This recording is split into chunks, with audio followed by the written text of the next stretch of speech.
안녕하세요. 서울 도봉초등학교 3학년 친구들. 오늘은 음악책 12쪽, 13쪽에 나오는 음악의 기초에 대해 함께 공부해 보도록 하겠습니다. 수업에 앞서 인사장단을 부르며 인사를 나눠볼까요? 안녕, 안녕, 우리 모두 안녕.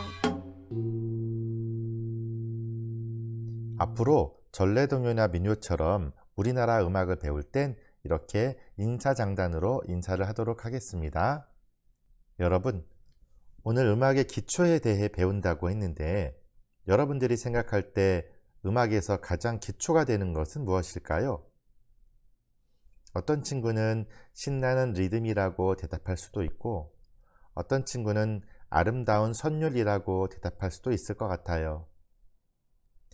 음악에는 이렇게 박과 박자, 음표, 쉼표, 장단, 리듬 등이 있는데 이런 것들이 모두 음악의 기초라고 할 수 있어요. 먼저 박은 무엇일까요? 여러분 지난 시간에 심장이 쿵쿵 뛰는 것을 느껴봤죠? 심장의 쿵쿵거리는 느낌처럼 어떤 규칙적인 진동이나 소리를 박이라고 할 수 있어요. 줄넘기를 할 때 바닥에 발을 쿵쿵 울리는 것도 박이에요. 줄넘기를 빨리 넘으면 쿵쿵쿵쿵 빠른 박이 되고 천천히 넘으면 쿵쿵 느린 박이 되죠. 이런 박들이 모여서 규칙적인 묶음을 만드는 게 박자입니다. 또 음악책을 보면 악보가 나오는데 악보에는 어떤 기호들이 있을까요? 여러 가지가 있지만 가장 대표적으로 음표와 쉼표들이 있어요. 이번 시간에는 박과 소박, 음표와 쉼표에 대해서 알아보고 구별해 보도록 할 거예요. 먼저 박과 소박에 대해 알아보도록 하겠습니다. 친구들의 이야기를 한번 들어볼게요.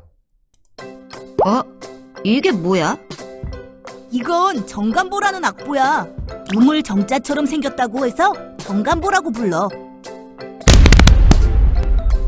조선시대 세종대왕이 만든 악보야. 어떻게 보는 건데? 칠선으로 된 정간이 한 박이야. 소박이 모여서 박이 되고 박이 모여서 장단을 만들어. 잘 보았나요? 우리가 아까 불러본 인사장단을 손뼉으로 기본박을 치며 다시 한번 불러볼까요? 안녕, 안녕, 우리 모두 안녕. 인사장단은 3개의 소박이 1개의 박을 만들고 그런 박이 모두 4개가 모여서 만들어진 장단입니다. 여러분, 소박과 박, 장단을 구별할 수 있을까요? 정간보에서 소박은 점선으로 나누어진 작은 칸을 말하는 것이고요. 이런 소박이 모여서 실선, 즉 끊어지지 않은 선으로 나누어진 것이 박입니다. 박은 실선, 즉 끊어지지 않은 선으로 둘러싸여진 정간을 말하는 것이고요. 소박은 점선으로 나누어진 작은 칸이 소박입니다. 자, 그럼 여기서 정간보 읽는 방법에 대해서 잠깐 알아보고 갈까요? 정간보는 원래 세로로 되어 있어서 위에서 아래, 오른쪽에서 왼쪽으로 읽는데요. 아래의 정간보는 왼쪽에서 오른쪽으로 우리가 읽기 편하도록 되어져 있습니다. 하나의 박은 작은 3개의 소박으로 이루어져 있고요. 장단은 이런 박이 4개가 모여서 하나의 장단을 이루고 있습니다. 여러분, 소박과 박, 장단을 구별할 수 있나요? 정간보에서 소박은 점선으로 나누어진 작은 칸을 말하는 것이고요. 이런 소박이 모여서 실선, 즉 끊어지지 않은 선으로 나누어진 것이 바로 박입니다. 이 정간보에서 각 박의 첫 번째 소박을 한번 색칠해 볼까요?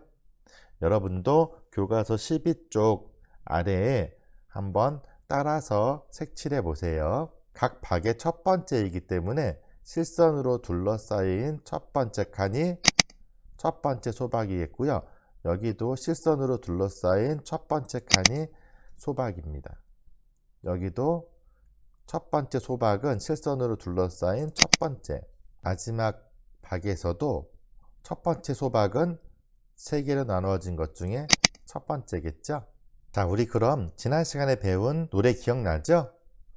동무 동무 어깨 동무 어디든지 같이 가고 할 때 첫 소절 동무 동무 어깨 동무에서 첫 번째 동무와 두 번째 동무 그리고 세 번째 어깨까지는 중간에 한 소박을 쉬어서 불렀어요.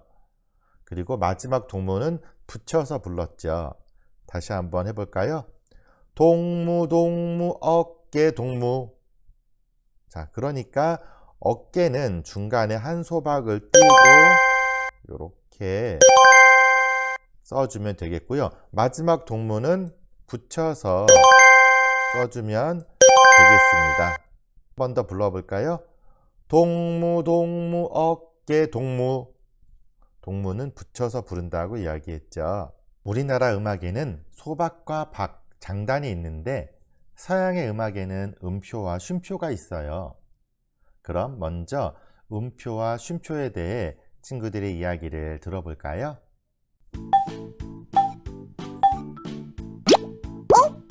이건 뭐지? 음표와 쉼표? 눈에 보이지 않는 소리를 볼 수 있도록 나타낸 기호들이지. 음표와 쉼표는 음악에서 어떤 역할을 해? 음표는 얼마 동안 소리를 내야 하는지 나타내고 쉼표는 얼마 동안 소리를 쉬어야 하는지를 나타내. 자, 그럼 음표와 쉼표의 종류와 이름, 박의 길이를 알아보자. 잘 들었나요? 서양 음악의 음표에는 가운데가 하얗게 비어있는 오음표가 있고요. 오음표를 둘로 나눈 이분음표는 오음표에 기둥이 있는 모습이에요. 오음표를 4개로 나눈 4분음표는 검은색 머리에 기둥이 있고요. 8개로 나눈 8분음표는 4분음표 모양의 꼬리가 달려 있답니다. 음표 이름에 2분음표, 4분음표, 8분음표 할 때 이 분이라는 말은 나누다라는 뜻이에요.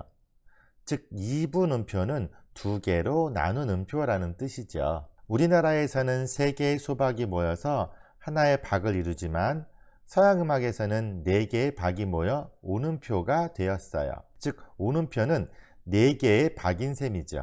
2분음표는 4개의 박을 2개로 나눈 것, 그러니까 2박이에요. 4분음표는 4개의 박을 또 4개로 나누어서 한 박이에요. 8분음표는 그래서 한 박보다 짧은 반박이랍니다. 쉼표도 마찬가지인데요.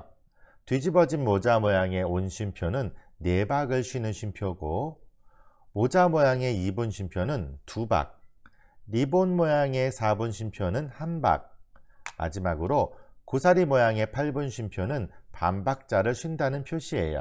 그럼 음표 노래를 통해 각 음표의 길이를 어떻게 노래하는지 알아보겠습니다. 4분음표, 8분음표, 2분음표, 혼음표. 첫 번째 마디에는 4분음표가 4개 있어요. 두 번째 마디에는 8분음표 4개와 2분 쉼표 1개가 있죠. 세 번째 마디와 네 번째 마디에는 각각 2분음표가 있고요. 다섯 번째 마디에는 오음표 1개가 들어있어요. 그리고 마지막 여섯 번째 마디에는 X 표시가 된 음표 있는데요. 이 음표의 길이는 8분음표 길이인데 X 표시가 되어 있는 건 음의 높이와는 상관없이 소리를 외치면 되는 것이랍니다. 그리고 마지막 마디에 4분 쉼표와 2분 쉼표로 마무리가 되어 있어요. 여러분들도 반주를 들으면서 한번 불러볼까요?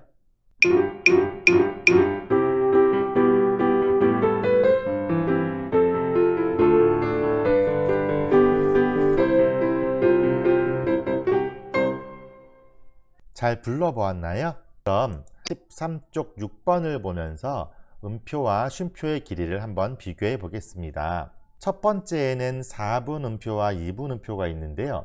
어떤 것이 더 짧은 것일까요? 네, 4분음표겠죠? 그러니까 4분음표에 동그라미 표시하면 되고요. 다음에 오음표와 8분음표가 있는데요. 오음표는 4박, 8분음표는 한 박도 안 되는 반박이니까 당연히 8분음표가 더 짧죠. 그러니까 8분음표에 동그라미. 이렇게 여러분들 음악책 13쪽 6번에 음표와 쉼표의 길이를 비교해서 더 짧은 것에 동그라미를 쳐보세요. 자, 그럼 마무리 활동을 해볼까요? 우물정자 모양으로 조선시대 세종이 만든 악보를 무엇이라고 합니까? 자, 세종대왕 때 만든 악보, 우물정자, 정간보죠. 정간보. 두 번째 정리 문제 보도록 하겠습니다. 얼마 동안 소리를 내야 하는지 나타내는 표를 무엇이라고 합니까? 여러분, 뭐였죠? 금방 배운 것인데 기억이 나나요? 바로 음표입니다. 오늘은 이렇게 음악의 기초 중에서 우리나라 음악에 쓰이는 박과 소박, 서양의 음표와 쉼표에 대해 배워보았습니다. 기억이 나지 않으면 이 동영상을 다시 한번 보면서 공부해 보아도 좋겠습니다. 그럼 다음 시간에 만나요. 안녕.